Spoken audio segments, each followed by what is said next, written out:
Cash is trash? Well, let's think again. Now, I've been around a long time, and I've been through a lot of business cycles, a lot of stock cycles, a lot of real estate cycles, a lot of bond cycles, and I'm going to tell you, it's always nice to have some money on hand. So cash isn't always trash. Remember, we have different asset classes, and cash is certainly one of our asset classes. So let me go to my first slide. Let me start talking about what I see, I think is one of the concerns I have. Now, as you can see in this slide, when the recession hit in early 2020, the stock market dropped like a rock. Look at this drop. And of course, it started to recover, but tremendous amount of losses in here. Now, it bottomed in March 27th, 2020, and it's been on a tear ever since. Now, I did this data from January 3rd, 2022. So in the last 21 months, the stock market has more than doubled. That is just phenomenal for the stock market. Now, when I sit and talk with my clients, a lot of them are baby boomers, a lot of them are getting ready to retire. They're very concerned with their cash flow, but they're still in the capital formation. They're still building wealth. And of course, they don't want to take much risk. So when we take a look at this, we've had a really good run. And of course, here's an adage for you. Trees don't grow to the sky. So somewhere along the line, this is either going to correct or we're going to get into a slowdown. So let me go to my next slide.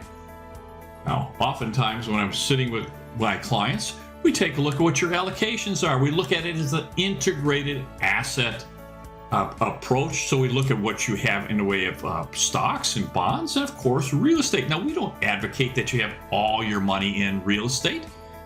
We don't say you should have all your money in stocks, and you should really talk to your financial planner, see what's best for you. But oftentimes in the last year and a half, 2 years, I've noticed that the allocation to stocks has risen and risen significantly. Now, as we get older, we want to take less and less risk. But what I find is that we're taking more and more risk, and I'm not so sure a lot of my clients understand the risk that they're taking. Because when we go back to that back slide, look at this. This is how quickly the stock market can react. It can drop overnight, and just once it starts to slide, it's really hard to get out.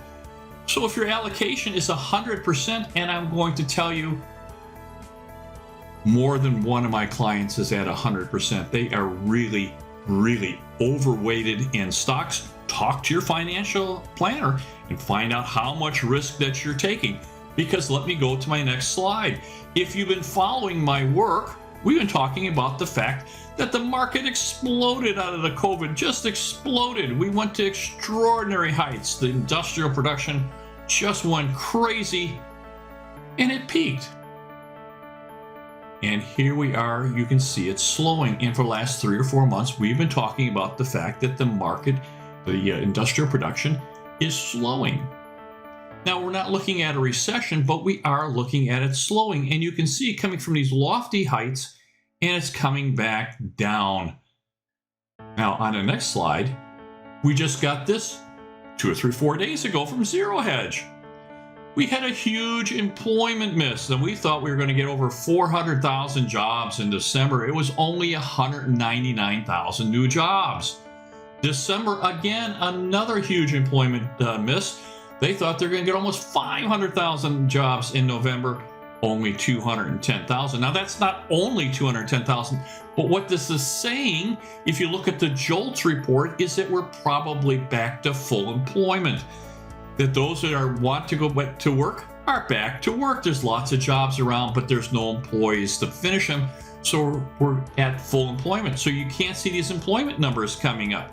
However, if you look back at our slide, you can see that industrial production is slowing. You can see employment is slowing.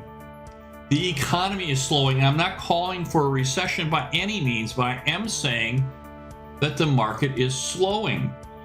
And if you look here, what happens when the Federal Reserve starts talking about slowing, or starts talking about tightening, and tightening into a slowdown. Now, the Federal Reserve wants to monitor and regulate the rates. Now, as the economy starts to overheat, which we have in inflation, but the economy is already slowing. My concern, of course, is that they'll make a policy mistake, and it looks like they're going to do that. It looks to me like the Federal Reserve is going to start tightening right into an economy that is already slowing. So they probably missed that window of tightening.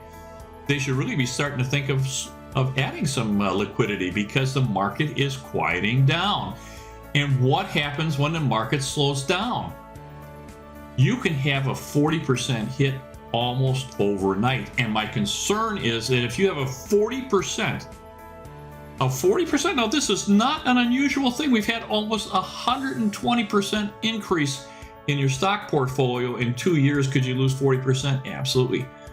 If you lose 40% of your stocks, you're not going to feel wealthy anymore. So you need to talk to your financial advisor and see what can be done about that. Now, these all come in cycles. One of the things I've learned, it's really nice to have some cash on the side. So you've had a really, really nice run in the stock market. Maybe it's time to take some money off the table. Take a profit, particularly if you're in a qualified plan where there's no tax implications. Maybe it's time to take a profit. Now, I'm not saying to take all your money off the market. I'm just saying take a portion and build some reserves. Now, I remember during my debacle, remember, we don't get a debacle, but every 18 and a half years or so, that's when we have a problem. So back in 2007, I counseled a lot of people, and one of the universal problems they had, they were living on credit lines. And I'm going to tell you, one of the first things the bank does when they start to see economic trouble, they cancel your credit line. And if you're living on a credit line thinking my business is running on my reserves from the bank and on my credit line from the bank, and the bank takes that away from you, your business falters and can crash, and there's no coming back from that. So having some reserves on the side is a very, very good thing. Now, in my business, we don't sell them.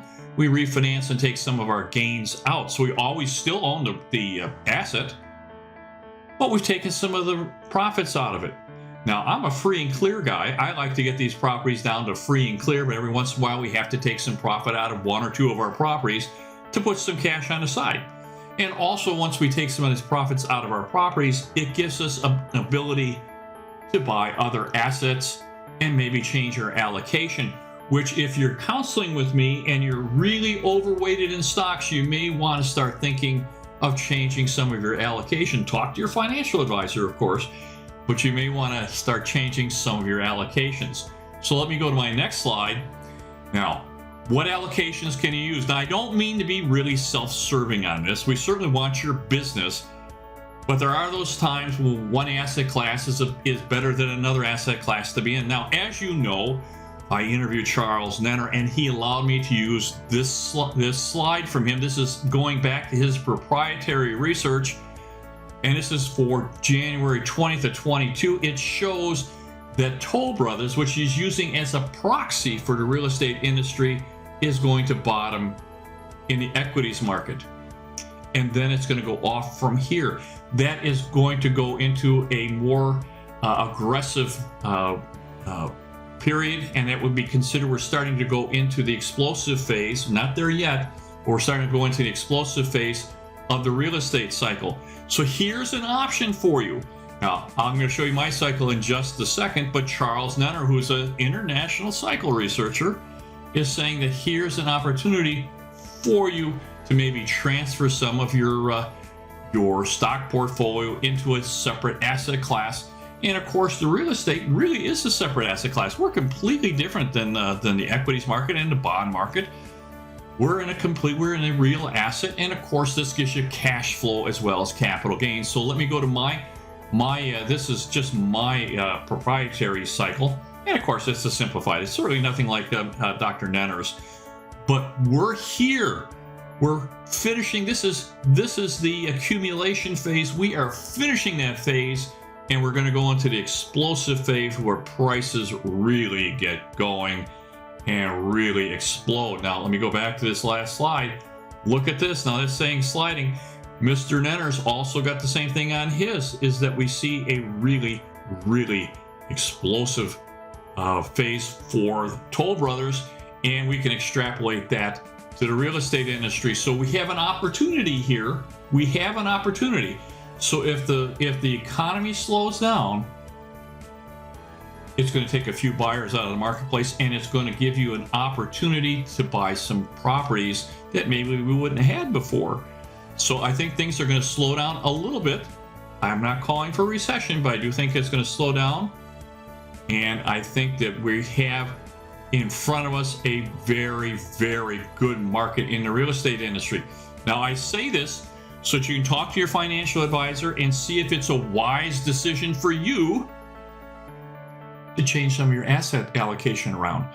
Maybe you need to buy a couple of pieces of property. Now, we advocate that you have at least 2 properties in your portfolio, just 2 properties when you're retiring. This is going to really make a big difference for you for protecting your purchasing power. They're a great inflation hedge for yourself, and they throw off in. Now, 2 is what we really like you to see. 10 is even better, 20 better than that, but you can get 10. You get 10, your life is going to become amazing. So let me go to my next slide. Now, if you follow my work in my book, that was my business plan in how to create a real estate money machine, retire with income.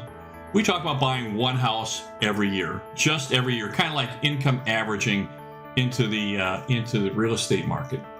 And that gives you all year to shop for a property. Now, I think you got 5 or 6 months where you've got a very, very good window that I think you're going to get better prices than you're going to get probably in 9 months or a year from now. I think you're going to see prices more than they are now. I'm thinking market's going to continue going much, much higher, and at least in the real estate assets. So this is a very, very good opportunity for you. But if you bought 1 this year and 1 next year, I think you'd be doing yourself a very, very good plan. I think that'd be good for you. You're welcome to have your advisors call us. We're more than happy to put our heads together and find out what's good for you, but we certainly will. Now, again, this is my CYA, West USA Realty here in Phoenix, Arizona. It's a multi-billion-dollar firm. They're local here. They're about 13th or 14th or 15th in the nation. They're very, very good at what they do. They keep us in compliance. They do our paperwork for us. We really love these guys. But you're welcome to reach me at michael@michaeldeville.com. If you like my videos, please give me a thumbs up. You're welcome to subscribe. It really, really helps us with with YouTube. And if you're starting to thinking of maybe you want to get into the real estate asset group, these 2 books are going to help you a lot. They're going to give you great ideas. They're fairly inexpensive, easily available at Amazon. Money Machine is available all over the world. And you are welcome to reach me at michaeldeville.com. My very, very best to you. Bye-bye now.